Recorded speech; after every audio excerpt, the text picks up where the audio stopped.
The stars looked different from where Alex stood on the rocky ground of planet Zirion. His spaceship lay broken behind him, smoke still rising from its damaged engines. What was supposed to be a simple research mission had turned into a nightmare. When space debris hit his vessel, now he was stuck on an alien world, millions of miles from home. Alex wiped the sweat from his forehead and looked around.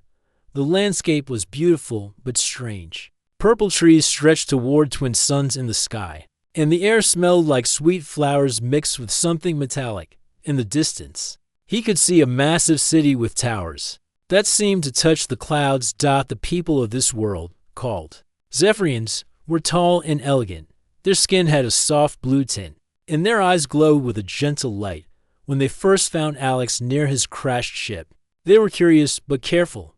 They had never seen a human before. "Are you hurt?" asked one of the Zephyrians in perfect English. Alex was surprised they could speak his language until he learned they were incredibly advanced. They had been watching Earth for years through their powerful telescopes. "I'm okay," Alex replied, though his heart was racing. "But my ship is completely broken. I'm an engineer, and I can tell it's beyond repair." The Zephyrians brought Alex to their capital city, and he was amazed by what he saw.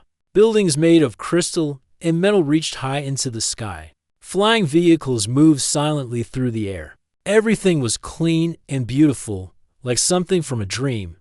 But Alex quickly learned that this perfect world had problems too.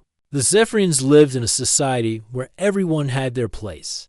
The royal family ruled from the top, nobles came next, then regular citizens, and finally the workers.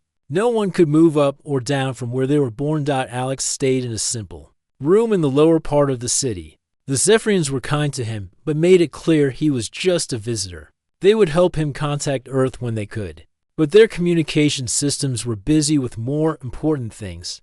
Then disaster struck. The ground began to shake violently. Alex had experienced earthquakes on Earth, but this was different. The tremors went on for hours, and buildings started to crack. The Zephyrians' advanced technology couldn't stop the natural disaster. When the shaking finally stopped, Alex saw the damage. The city's main power station was badly hurt. Sparks flew from broken machines, and the lights went out across large parts of the city. The Zephyrians' engineers worked frantically, but they couldn't fix the complex systems fast enough. Alex watched them struggle and knew he had to help, even though he was just a visitor. He couldn't stand by and watch people suffer. He approached the lead engineer, a worried-looking Zephyrian named Keth. "I might be able to help," Alex said quietly. "I work with power systems on Earth. Maybe I can see something you missed." Keth looked at him with doubt. "You're just a human. Our technology is far beyond what your people understand." "Maybe," Alex said with a small smile. "But sometimes a fresh pair of eyes can spot things others miss." "What do you have to lose?" Keth thought for a moment, then nodded. "Fine, but don't touch anything without permission." Alex spent the next few hours studying the damaged power systems. The Zephyrian technology was indeed advanced, but the basic principles were the same as on Earth. Energy had to flow from one place to another, and right now, that flow was blocked. He noticed something the Zephyrian engineers had missed. There was a backup system that could reroute power around the damaged sections. It was hidden behind panels that looked decorative, but were actually functional. Alex had seen similar designs in old Earth buildings where important systems were hidden for security. "Look here," Alex said, pointing to the panels. "These aren't just decorations. They're covering emergency systems." Keth examined where Alex was pointing, and his glowing eyes widened. "You're right. We forgot about the ancient backup systems. They've been hidden for so long. We stopped thinking about them." Working together, Alex and the Zephyrian engineers activated the backup systems. Slowly, power began to return to the city. Lights flickered on, and the hum of machines filled the air once again. The people cheered as their world came back to life, but Alex wasn't finished. He spent the next several weeks helping to rebuild the power station. He shared ideas from Earth technology that could make the system stronger and more reliable. The Zephyrians were impressed by his practical approach and willingness to work hard. Word of Alex's help spread through the city. The royal family, who lived in a golden palace at the city's center, heard about the human who had helped save their power grid. Prince Valeron, the heir to the throne, was particularly interested. Then came another crisis. Enemy ships appeared in the sky above Zirion. A rival alien race called the Orcs had come to attack while the city was still recovering. Their ships were dark and menacing, shaped like giant insects with glowing red eyes. The Zephyrion's defensive shields weren't working properly because of the earthquake damage. Alex knew they needed a solution fast, or the city would be destroyed. "I have an idea," Alex told Keth as explosions lit up the sky above them. "What if we use the power grid itself as a giant shield generator? Instead of trying to fix the old shields, we create new ones using the city's entire electrical system." It was a crazy idea, but they were running out of time. Alex worked with dozens of Zephyrian engineers, connecting power lines and rerouting energy in ways that had never been tried before. His hands were cut and burned from working with the alien technology, but he didn't stop. As the Vork ships prepared for their final attack, Alex and the team activated their improvised shield system. A blue dome of energy surrounded the entire city, glowing like a giant bubble. The Vork weapons hit the shield and bounced off harmlessly. The attackers were so surprised by the city's new defenses that they retreated back into space. The people of Zirion were safe, and they had Alex to thank for it. Prince Valeron himself came to meet Alex after the battle. The prince is tall and regal, with silver hair and kind eyes. He wore simple clothes despite his royal status, and he spoke to Alex like an equal. "You have saved our city twice now," the prince said, "first from the darkness, then from our enemies. How can we ever repay you?" Alex shook his head. "I just did what anyone would do. I couldn't stand by and watch people suffer when I had the skills to help." The prince smiled. "That is exactly why you deserve the highest honor we can give. No outsider has ever been given such a reward, but you have earned it through your brave heart and clever mind." Alex had no idea what the prince meant, but he was about to find out. The reward would change his life in ways he never could have imagined. Alex stood in the grand hall of the royal palace, still wearing his work clothes covered in grease and dust. The ceiling was so high he couldn't see the top, and the walls were covered with beautiful paintings of Zephyrian history. Golden light came from floating orbs that moved slowly through the air like lazy fireflies. Prince Valeron sat on a throne made of what looked like living crystal that pulsed with soft blue light. Round him stood nobles in fancy robes, all watching Alex with curious eyes. He felt completely out of place among all this luxury. "Alex of Earth," the prince said in a voice that echoed through the hall, "you have done something no outsider has ever done. You saved our people not once, but twice. Our laws say that such service must be rewarded with our most precious gift." Alex shifted uncomfortably. "Your Highness, I really don't need any reward. I was just doing what felt right." The prince smiled. "That is exactly why you deserve this honor. In our culture, when someone shows such courage and kindness, we give them something that shows our complete trust." Alex wondered what kind of gift could be so important. Maybe some advanced technology he could study, or perhaps a position in their government. He had heard that some alien cultures gave land or titles to heroes. "I want to give you my sister," Prince Valeron said simply. The words hit Alex like a physical blow. He blinked several times, sure he had misheard. "I'm sorry. What? My sister, Princess Lyra. She will be your companion for as long as you remain on our world." Alex felt his face turn red. "Your Highness, I think there's been a misunderstanding. Where I come from, people aren't gifts.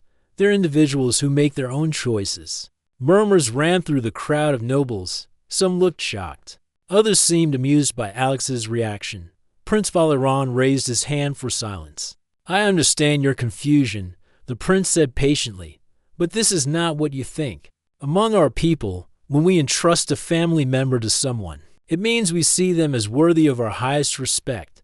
It is the greatest honor we can give." Before Alex could respond, a soft voice spoke from behind him. "May I speak?" Alex turned and saw a young woman approaching. She moved in a chair that hovered silently above the ground, its surface covered in glowing symbols. She was beautiful in the way all Zephyrians were, with the same blue-tinted skin and glowing eyes as her brother. But there was something different about her. Her eyes held a sadness that seemed much older than her years. "This is my sister, Princess Lyra," Prince Valeron said gently. Lyra glided her chair closer to Alex. "I know this seems strange to you," she said, her voice soft but clear. "But I want you to understand something. I have been watching you work in our city. I saw how you treated our engineers as equals, how you worked alongside them instead of ordering them around." Alex looked at her carefully. "You were watching me?" "I watch everyone," Lyra said with a small smile. "When you cannot walk, you learn to see the world differently. You notice how people treat others when they think no one important is looking." Alex glanced at her floating chair, then back at her face. "You can't walk. I was born this way." Lyra said simply, "My legs have never worked. In our society, this makes me less valuable than other members of the royal family." Alex felt anger rising in his chest. "That's terrible. No one should be treated as less valuable because of something like that. See?" Lyra said, turning to her brother. "This is why I agreed to this arrangement. He doesn't see me as broken or useless. He sees me as a person." Prince Valeron nodded. "Lyra came to me after the attack was over. She said she wanted to be the one given to you as a reward. Usually, we would choose someone based on rank or political advantage. But she convinced me that you would treat her with respect." Alex ran his hands through his hair, feeling overwhelmed. "This is all happening too fast. I don't understand your customs, and I don't want to accidentally insult anyone or hurt anyone's feelings." "Then let me explain." Lyra said, "In our world, I'm seen as a burden. I cannot fight. I cannot work in the fields. I cannot even stand. For ceremonies, most people look at me and see only what I cannot do." "That's their problem, not yours," Alex said firmly. Lyra's eyes brightened. "Exactly. But you are the first person outside my family to say that when I watched you work. I saw someone who judges people by their actions, not their limitations." Alex looked around the hall at all the nobles watching them. What exactly would this arrangement mean? "You would live in quarters provided by the royal family," Prince Valeron explained. "Lyra would be your companion and helper. She is highly educated in our sciences and history. She could teach you about our world while you continue your work here. And I get to choose this?" Alex asked Lyra directly. "We both do," she replied. "I chose to be the one offered to you. Now you can choose whether to accept." Alex studied her face. There was hope there, but also fear. He realized that she was probably used to being rejected or treated as a burden. The thought made him angry at her society, but also protective of her. "What if I said yes, but we did this as equals?" Alex asked, "not as a reward or gift, but as to people choosing to help each other." Lyra's eyes widened. "You would want that?"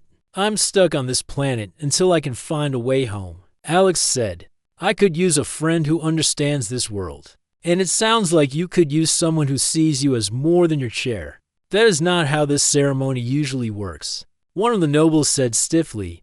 "Then maybe it's time for a new way." Alex replied. He turned to Lyra. "What do you think? Want to be partners instead of following their old traditions?" For the first time since he met her, Lyra smiled broadly. "I think that sounds perfect." Prince Valeron watched this exchange with interest. "Very well. If you both agree to this arrangement, then it is settled. But remember, Alex, you are taking responsibility for my sister's well-being. She is precious to me. She'll be precious to me too," Alex said, surprising himself with how easily the words came. "But as a friend and partner, not as property." Lyra reached out and took his hand. Her skin was warm despite its blue tint, and her grip was firm. "Thank you," she whispered. "You have no idea what this means to me." As they left the throne room together, Alex realized his life had just changed completely. He had come to this planet as a lost traveler, but now he was part of something much bigger. He just hoped he was making the right choice, walking beside Lyra's floating chair. He couldn't help but think that maybe being stranded on this alien world wasn't the worst thing that could have happened to him after all. Alex woke up to the sound of soft humming coming from the main room of their shared quarters. 3 months had passed since he and Lyra had become partners, and he was still getting used to living in the Crystal Palace. Their home was beautiful, but strange, with walls that changed color based on the time of day and furniture that responded to their thoughts.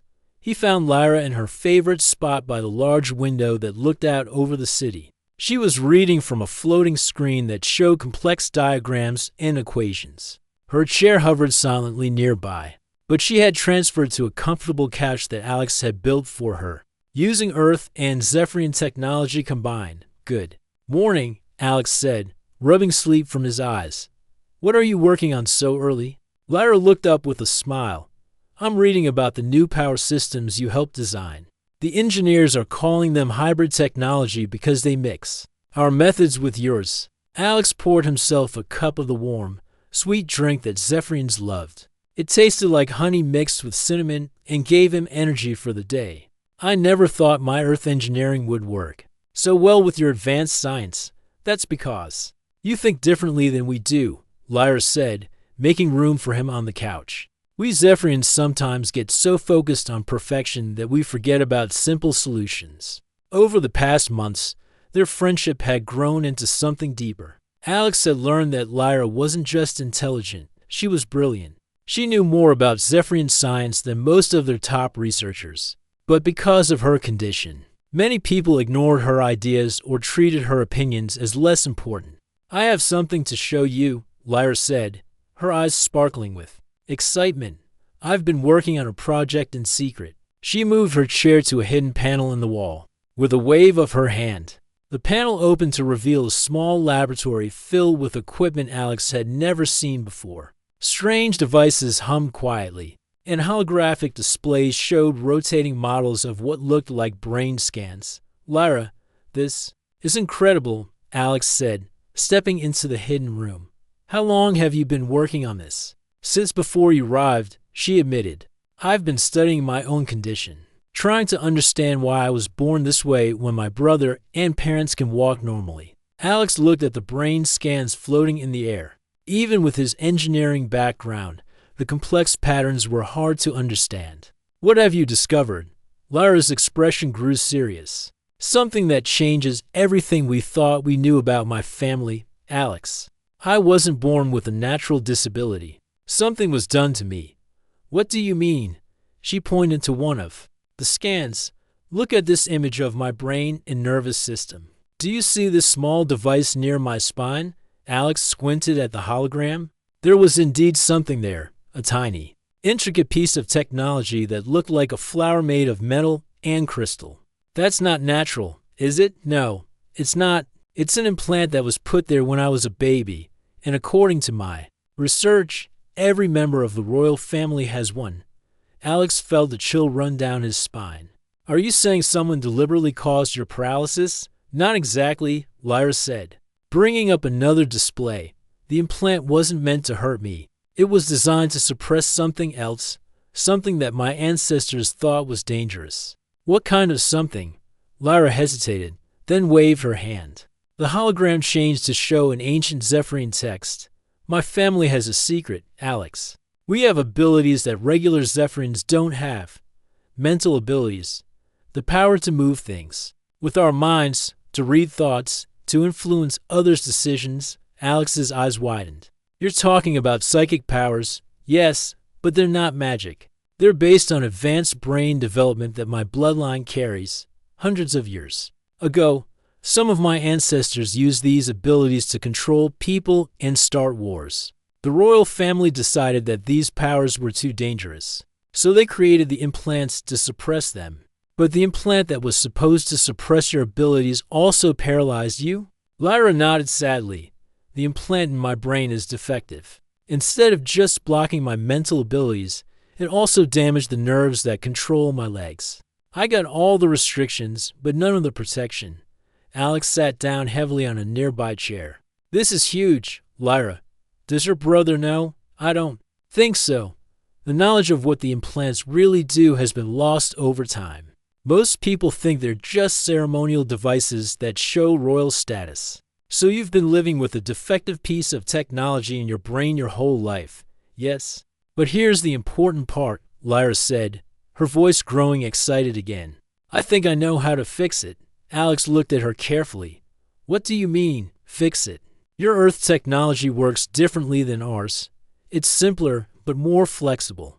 I think if we combine your engineering knowledge with my understanding of Zephyrian biology, we might be able to modify the implant. Modify it how? We could reprogram it to work properly. Instead of suppressing everything, it could allow controlled use of my abilities while still keeping them from becoming dangerous. And most importantly, it would restore the nerve connections to my legs. Alex felt his heart racing. Lyra, that sounds incredibly dangerous. We're talking about surgery on your brain and spine. I know the risks, she said quietly. But Alex, imagine what it would mean. I could walk. I could use the abilities I was born with. I could be complete.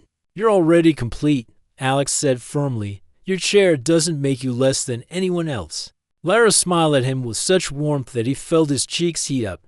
Thank you for saying that. But this isn't just about walking.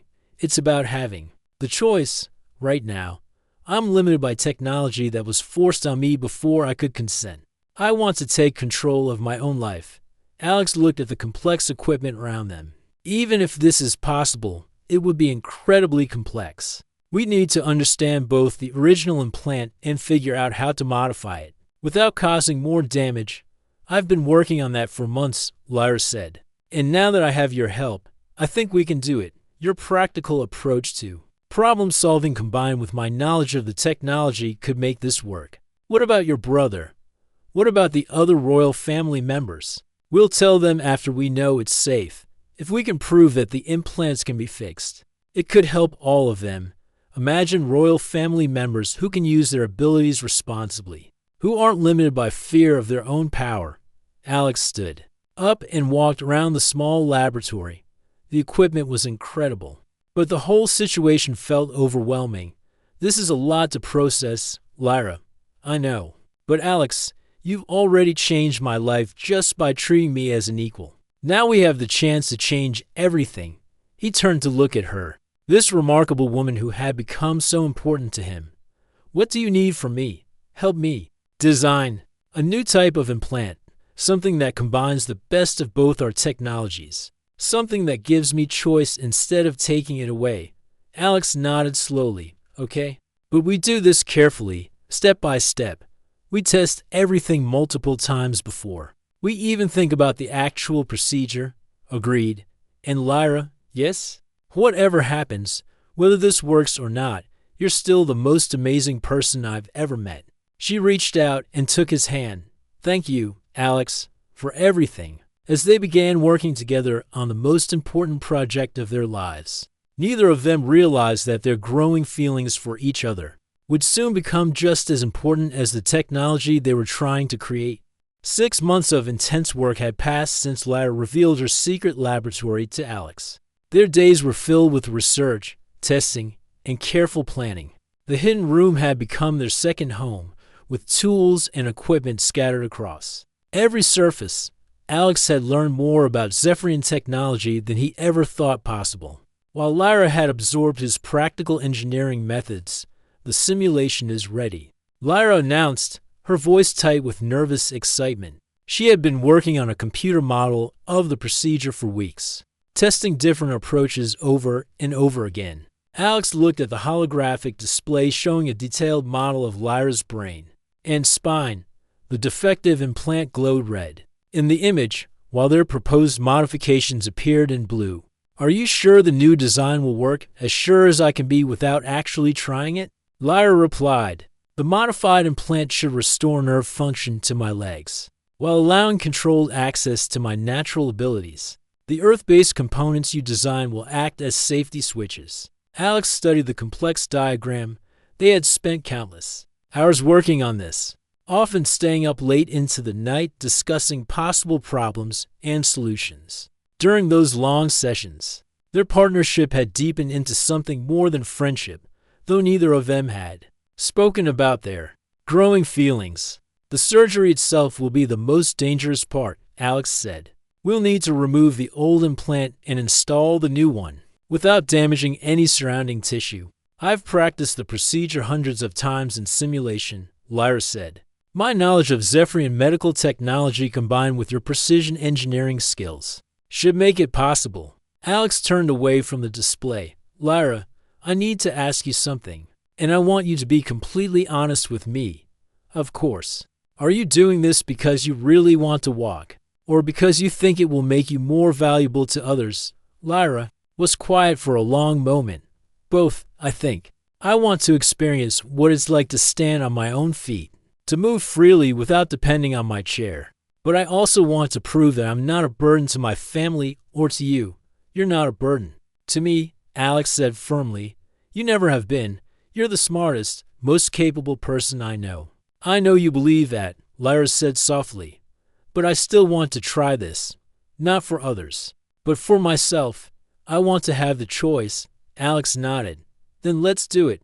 But we're going to take every precaution possible. They spent another 2 weeks preparing for the procedure. Alex built specialized tools that could work with both human and Zephyrian technology. Lyra prepared medical equipment and programmed the new implant with careful instructions. They planned every step, every possible complication, every backup plan. The night before the surgery, they sat together on the couch in their main room, watching the twin suns set over the city. The sky was painted in shades of purple and gold, and the first stars were beginning to appear. Are you scared? Alex asked. Terrified, Lyra admitted, but also excited. Tomorrow, everything could change. Whatever happens, we'll face it together, Alex said. He reached over and took her hand. Lyra, I need to tell you something. Over these past months, working with you, living with you, I know, she said, squeezing his hand. I feel the same way. They looked at each other in the fading light. Alex leaned forward and gently kissed her. It was soft and sweet, filled with all the feelings they had kept hidden for so long. I love you, he whispered. I love you too, she replied. No matter what happens tomorrow, I want you to know that these months with you have been the happiest of my life. The next morning, they prepared for the surgery in the hidden laboratory. Alex had converted one section into a sterile medical area, complete with monitoring equipment and life support systems. Lyra lay on the medical table, trying to look calm despite the fear in her eyes. Remember, if anything goes wrong, we stop. Immediately, Alex said as he prepared the surgical tools. I trust you, Lyra said simply. The procedure began. Alex carefully accessed the area around Lyra's spine where the old implant was located.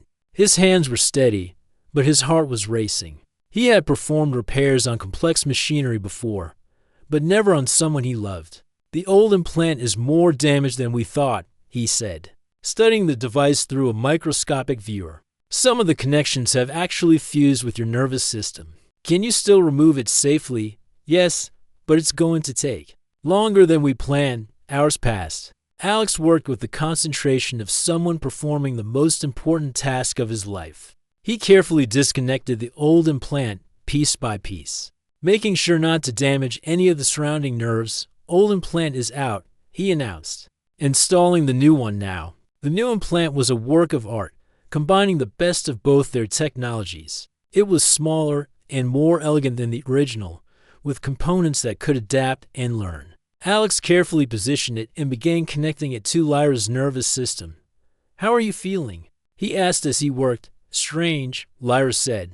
I can feel something happening, like electricity moving through my body. That's normal. The new implant is establishing connections with your nerves. Finally, after 8 hours of careful work, Alex stepped back. It's done. The new implant is in place and all connections are secure. Lyra was exhausted but alert. Can I try to move my legs? Not yet. The implant needs time to fully integrate with your nervous system. We planned for this. Remember, it could take several days before you see any results. They moved Lyra to a comfortable bed in the laboratory where Alex could monitor her recovery. For the first 2 days, nothing happened. Her legs remained motionless, and Alex began to worry that they had failed. Maybe the damage was too severe. He said on the 3rd day, maybe the nerves were too damaged to repair. Give it time, Lyra said, though he could see the disappointment in her eyes. We knew this might happen. On the fourth day, Lyra made a small sound of surprise. Alex. I think I felt something. He rushed to her side. What kind of something? Tingling in my left leg, like when your foot falls asleep and starts to wake up. Over the next few days, the sensations grew stronger. Lyra reported feeling touch, pressure, and even some pain in her legs. Alex was cautiously optimistic, but he didn't want to get their hopes up too high. The nerve connections are definitely working, he said after running some tests. But full motor control might take weeks or months to develop. I'm just happy to feel something, Lyra said, for the first time in my life. My legs feel like part of my body. But as the days passed, something unexpected happened. Lyra began experiencing symptoms they hadn't planned for. She reported strange dreams, moments of confusion, and brief episodes where she seemed to hear thoughts that weren't her own. The psychic abilities. Alex realized the new implant is allowing them to develop. But your brain isn't used to processing that kind of information. It's overwhelming, Lyra admitted. Sometimes I can sense what you're thinking, or I know things that I shouldn't know. Yesterday, I moved the cup across the table without touching it. Alex was concerned. Are you in pain? No. But it's like having a new sense that I don't know how to control. Everything feels too intense, too bright. We can adjust the implant settings, Alex said. Reduce the sensitivity until you learn to control the abilities. No, Lyra said firmly. I want to learn to use them properly. This is part of who I'm supposed to be. Alex spent the next week helping Lyra learn to control her emerging abilities. It was exhausting work, requiring constant attention and adjustment. But gradually, she began to master the new sensations. Then, 3 weeks after the surgery, something wonderful happened. Alex was working at his desk when he heard Lyra call his name. He looked up to see her standing beside her bed, supporting herself with one hand on the wall. Alex, she said, tears streaming down her face. I'm standing. He rushed to her side, but she held up her hand. Let me do this myself. Slowly, carefully, Lyra took one step, then another. Her legs were shaky and weak from years of not being used, but they were working. She was walking. It's working, she whispered. It's really working. Alex felt tears in his own eyes as he watched her take those first precious steps. But as he looked at her, he noticed something else. Her eyes were glowing brighter than usual, and the air around her seemed to shimmer with energy. Lyra, he said softly, your abilities are getting stronger. She nodded, still focused on walking. I can feel it. The implant is working perfectly. I'm becoming who I was always meant to be. But as they celebrated this breakthrough, neither of them realized that their joy would soon be mixed with an even greater surprise. The surgery had been successful, but it had also triggered changes in Lyra's body that would lead to the most unexpected development of all. 2 months had passed since Lyra's successful surgery, and their lives had transformed in ways they never expected. Lyra could now walk for short distances. Though she still used her chair for longer journeys, her psychic abilities had grown, stronger and more controlled, allowing her to sense emotions and occasionally move small objects with her mind. But the most surprising development was something neither of them had planned for. Alex, Lyra said one morning, her voice filled with wonder and worry. I think I need to tell you something important. Alex looked up from his breakfast, immediately noticing the serious expression on her face. What is it? Are you having problems with the implant? No, the implant is working perfectly. It's something else entirely. She paused, placing her hand on her stomach. I think I'm going to have a baby. Alex nearly dropped his cup. A baby? Are you sure? I've been feeling strange for weeks, tired, nauseous, and my body has been changing. Yesterday, I used the medical scanner in our laboratory, and it confirmed what I suspected. Alex sat down heavily, his mind racing. But is that even possible? I mean, we're from different species. I didn't think humans and Zephyrians could, neither did I. Lyra said, sitting beside him. But apparently, we're more genetically compatible than anyone realized. The medical scanner shows that our child will be healthy. though definitely unique. Alex reached out and took her hand. How do you feel about this? Scared, excited, amazed, Lyra said with a small laugh. I never thought I would be able to have children. My condition, my situation, everything seemed to make it impossible. But now everything is changing, Alex finished. Are you happy? Yes, Lyra said without hesitation. I'm terrified, but yes, I'm happy. What about you? Alex squeezed her hand. I love you, Lyra.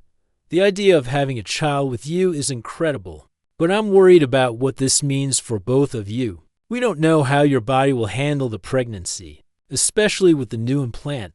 I've been thinking about that too, Lyra said. The implant might actually help.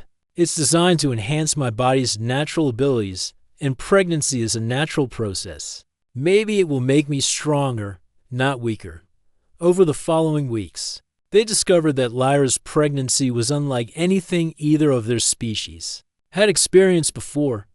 The combination of human and Zephyrian genetics, enhanced by her modified implant, created unexpected changes in her body. The baby is affecting your nervous system, Alex observed, studying the latest medical scans. Look at these readings. The nerve pathways to your legs are getting stronger, not weaker. Lyra nodded, flexing her feet. I can feel it every day. I can walk a little farther, stand a little longer. It's like the baby is helping heal the damage that was done to me. That's not all, Alex said, pointing to another part of the scan. Your psychic abilities are growing stronger too. The baby seems to be amplifying everything. As the pregnancy progressed, Lyra's transformation became more dramatic. She could now walk for hours without tiring, and her psychic abilities allowed her to sense the emotions of everyone around her. Most remarkably, she could communicate with their unborn child, feeling its thoughts and emotions as if they were her own. The baby is incredibly intelligent, she told Alex one evening as they walked through the palace gardens. I can feel its awareness growing stronger every day. It's like having a conversation with someone who understands everything but can't speak yet. What does it feel like when you communicate with the baby? Joy, curiosity, love, Lyra said, her hand resting on her growing belly. It's excited about being born, about meeting us. And Alex, I think it's going to have abilities that neither of our species has ever seen before. Word of Lyra's pregnancy eventually reached Prince Valeron, who was initially shocked but quickly became excited about the prospect of a new addition to their family. However, he was also concerned about the political implications. The people need to know about this, he told Alex and Lyra during a private meeting. A child born from the union of human and Zephyrian will be seen as either a miracle or a threat, depending on how we present it. What do you recommend? Alex asked. We announce it publicly with celebration. We make it clear that this child represents the future of cooperation between our species. But we do it at the right moment, when the impact will be greatest. That moment came sooner than they expected. A group of Zephyrian nobles had been questioning Prince Valeron's decision to allow Alex to live among them and to give him such an important position in their society. They demanded a public ceremony where Alex would have to prove his worth to their people. They want to test me? Alex asked when Prince Valeron explained the situation. They want to see if you truly deserve the honor you've been given, the prince replied. The ceremony will be held in the Great Hall, with representatives from every part of our society. You need to demonstrate not just your skills, but your understanding of our culture. Alex looked at Lyra, who was now 6 months pregnant and glowing with health and happiness. What do you think? I think it's time to show them what we've accomplished together, she said. Not just the technology we've created, but the life we've built. The ceremony was held on a beautiful morning when both suns were shining brightly in the sky. The great hall was packed with Zephyrians from every level of society. Alex stood before them, nervous but determined to prove himself worthy of the trust they had placed in him. Prince Valeron addressed the crowd first, explaining Alex's contributions to their society and his partnership with Princess Lyra. Then, it was Alex's turn to speak. When I first came to your world, Alex began, I was a stranger in need of help. You could have turned me away, but instead, you welcomed me and gave me the chance to contribute to your society. I've tried to repay that kindness by working alongside you, learning from you, and sharing what I know." He gestured to Lyra, who sat in the front row. "But the greatest gift your world has given me is the partnership of Princess Lyra. Together, we've created new technologies, solved problems, and built something beautiful." As Alex spoke, some in the crowd began to murmur. They had noticed that Lyra was not in her usual floating chair, but was instead sitting in a regular seat like everyone else. "Some of you may have noticed that Princess Lyra looks different today," Alex continued. "That's because we've been working on a project that has changed both of our lives." Lyra slowly stood up from her seat. A gasp ran through the crowd as they saw her rise to her full height without assistance. She was visibly pregnant, her condition obvious to everyone present. "My friends," Lyra said, her voice carrying clearly through the hall, "I stand before you today not just as your princess, but as a woman who has been given new life in more ways than one." She walked slowly across the floor toward Alex, each step causing more amazement in the crowd. When she reached him, she took his hand and placed it on her belly. "Alex and I have created something that no one thought possible," she announced. "A child who carries the best of both our worlds. A child who represents the future of cooperation between humans and Zephyrians." The crowd erupted in excited chatter. Some seemed amazed, others concerned, but all were clearly moved by what they were seeing. Prince Valeron stood up and called for silence. "My sister stands before you today as living proof that the impossible can become possible when people work together with love and respect. The child she carries will be born as a bridge between our species, a symbol of what we can accomplish when we see beyond our differences." As if responding to its grandfather's words, the baby chose that moment to move. Lyra's eyes widened in surprise, and then she smiled broadly. "The baby wants to meet all of you," she said. "I can feel its excitement." Then, to everyone's amazement, small objects throughout the hall began to glow softly. Cups, decorations, and even the crystal walls themselves pulsed with gentle light. The unborn child's psychic abilities were so strong that they were affecting the environment around them. "The child is already showing us what's possible," Alex said, his voice filled with wonder. "Imagine what our worlds could accomplish if we all worked together like this." The ceremony ended with a celebration that lasted for hours.